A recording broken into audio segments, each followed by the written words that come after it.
Death number 1. The Triangle Shirtwaist Factory. Burned alive behind locked doors.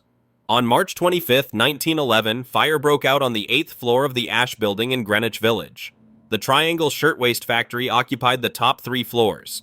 Inside were around 600 workers, most of them young immigrant women, some as young as 14. The fire started near a bin of fabric scraps. Within minutes, it ate the entire floor. Workers on the 9th floor had almost no warning. The exits were locked. Management kept the doors bolted during shifts to prevent breaks and petty theft. That decision killed 146 people. Women rushed the fire escape. It collapsed under their weight, dropping bodies into the alley. Others crowded the elevators until the heat warped the shafts shut. Those left behind had 2 choices: burn or jump. They jumped. Dozens of young women leaped from the 9th floor. Their bodies struck the pavement with sounds witnesses would carry for life. Firefighter ladders only reached the 6th floor. Safety nets ripped apart on impact. In 18 minutes, 146 were dead. The youngest confirmed victim was 14 years old. The factory owners, Max Blank and Isaac Harris, were charged with manslaughter. Acquitted. Their insurance payout exceeded their total losses. If you want to see how New York gets worse from here, subscribe. Spoiler: it does. Death number 2. The General Slocum. Drowned within sight of shore.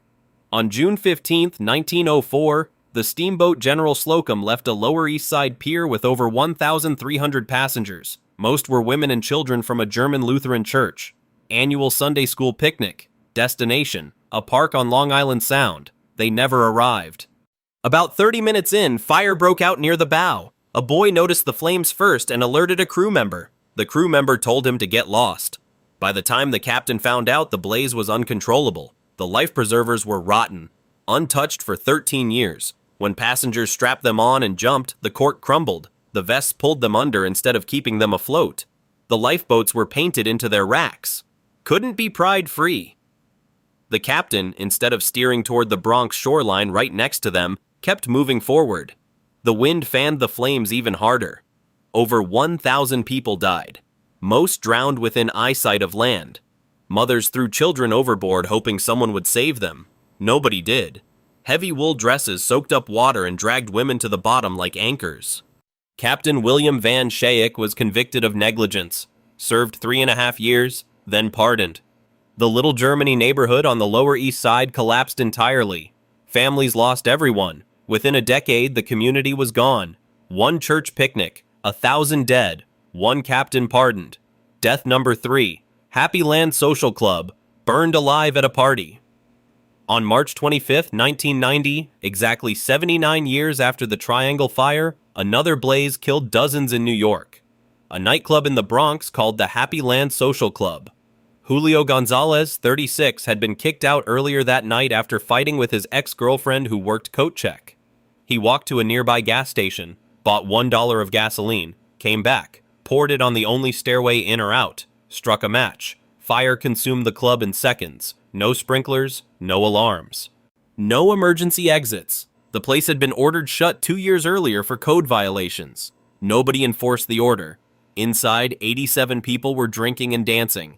Most never made it to the stairs. Smoke and heat dropped them where they stood. Firefighters found bodies still in their chairs, still gripping their drinks. Gonzalez's ex-girlfriend survived, one of only 5 who made it out. He was arrested hours later at his apartment, confessed on the spot, convicted of 87 counts of murder, sentenced to 25 years to life per count, served consecutively. He died in prison in 2016. 87 people dead because one man couldn't process a breakup. The club's name was Happy Land. Nobody was happy that night.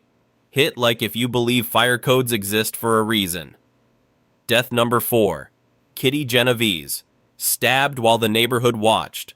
On March 13th, 1964, at roughly 3:15 a.m., 28-year-old Kitty Genovese was walking home from her bar manager job in Kew Gardens, Queens.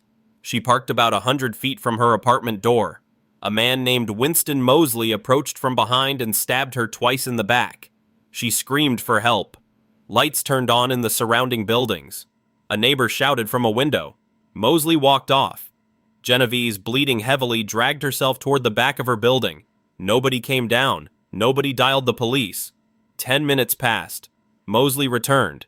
He found her collapsed in a hallway, stabbed her several more times, assaulted her, stole $49 from her purse, then walked away. She died in the ambulance. The New York Times later reported that 38 witnesses saw or heard the attack and did nothing. That number was disputed and probably exaggerated, but it didn't matter.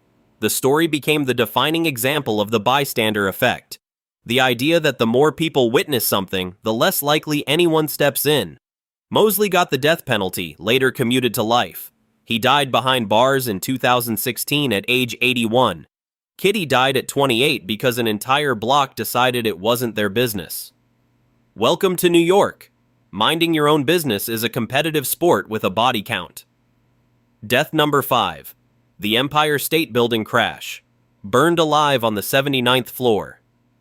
On July 28, 1945, a foggy Saturday, Lieutenant Colonel William Smith flew a B-25 bomber through thick clouds over Midtown Manhattan. LaGuardia Tower told him not to fly. He flew anyway. At 9:40 a.m., the 10-ton plane hit the north side of the Empire State Building between the 78th and 80th floors at about 200 miles per hour. The crash tore an 18 by 20-foot hole in the facade. One engine ripped straight through and landed on a penthouse across the street. The other engine and the landing gear dropped down an elevator shaft. Aviation fuel exploded on contact. The 79th floor was instantly engulfed. 11 office workers died. They worked for the National Catholic Welfare Council. In on a Saturday catching up on paperwork. 3 crew members also perished. 14 dead total. Elevator operator Betty Lou Oliver was burned on the 80th floor. Rescuers placed her in an elevator. The cables, weakened by the crash, snapped. She plummeted 75 floors inside the car. She survived. Still holds the world record for longest survived elevator fall. The building reopened Monday morning, because New York doesn't cancel Mondays. Not for fog, not for fire, not for a 10-ton bomber through the office window. Death number 6. The Malbone Street wreck. Crushed in the dark underground. On November 1st, 1918 at 6:42 p.m., a Brooklyn Rapid Transit train entered the tunnel at Malbone Street in Flatbush going full speed. The man at the controls was not a motorman. Edward Luciano was a dispatcher pressed into service because the real operators were striking.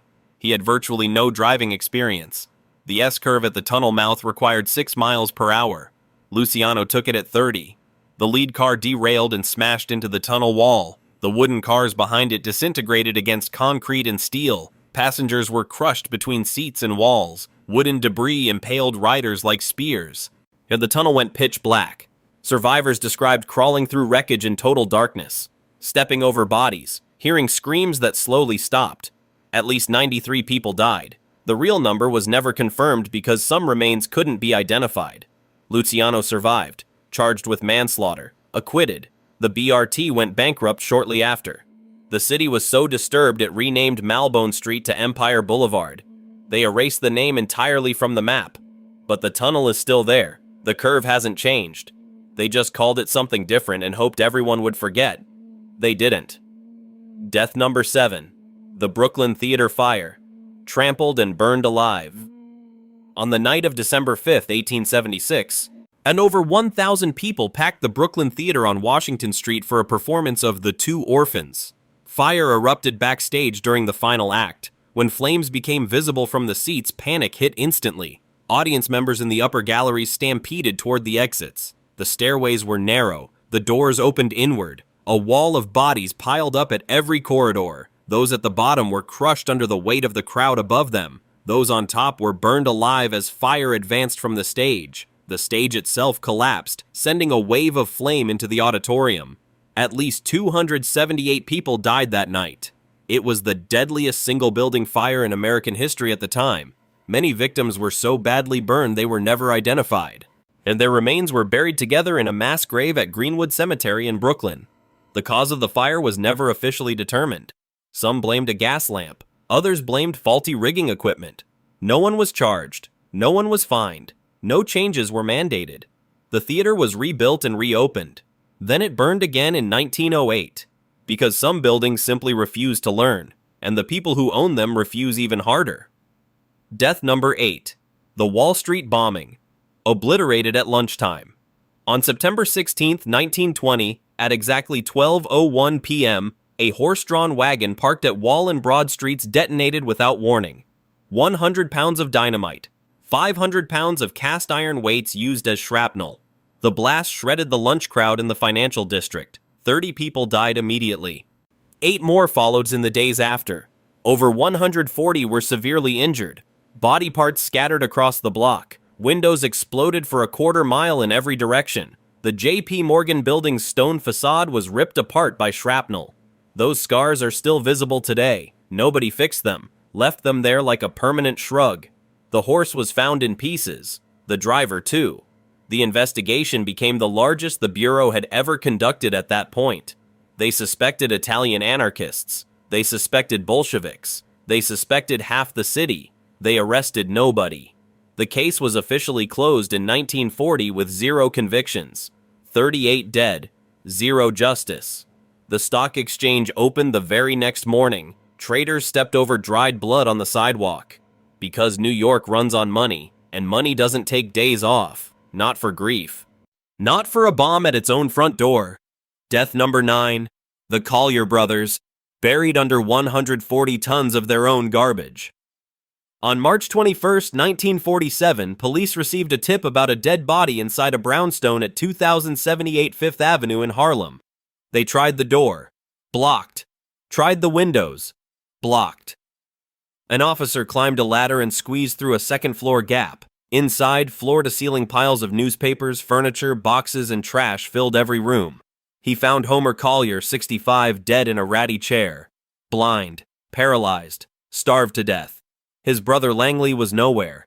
Workers spent 18 days removing over 140 tons of material from the building. 14 pianos, a Model T chassis, thousands of books, decades of bundled newspapers. Langley had built booby traps everywhere to stop intruders. Tunnels of stacked debris connected the rooms.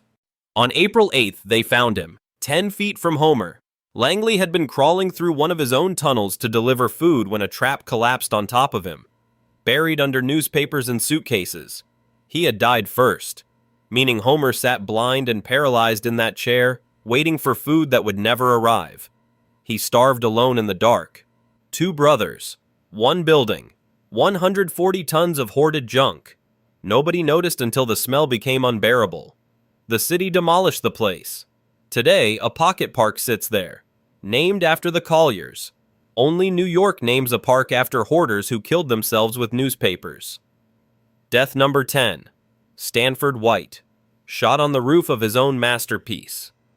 On June 25, 1906, Stanford White, one of the most celebrated architects in America, sat at a table on the rooftop theater of Madison Square Garden. A building he had designed himself. He was 52 and watching a musical review.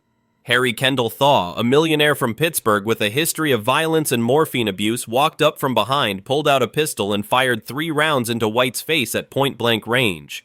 White slumped forward onto the table. The crowd assumed it was part of the show. Thaw raised the gun over his head and announced, "He deserved it. He ruined my wife." His wife was Evelyn Nesbit, a former chorus girl and artist's model. She had been involved with White before marrying Thaw. White had allegedly assaulted her when she was 16 years old. Thaw obsessed over it for years until this night. The trial consumed the entire country. Papers called it the trial of the century. Thaw was found not guilty by reason of insanity, sent to an asylum, released. Committed again, released again, died in 1947 at 76. A free man, Nesbit lived until 1967. She died broke in a nursing home in California. The original Madison Square Garden was demolished in 1925. The architect was murdered inside his own creation. The building didn't outlast the scandal, and the killer walked free. If you made it this far, subscribe. New York has plenty more stories like these. None of them end.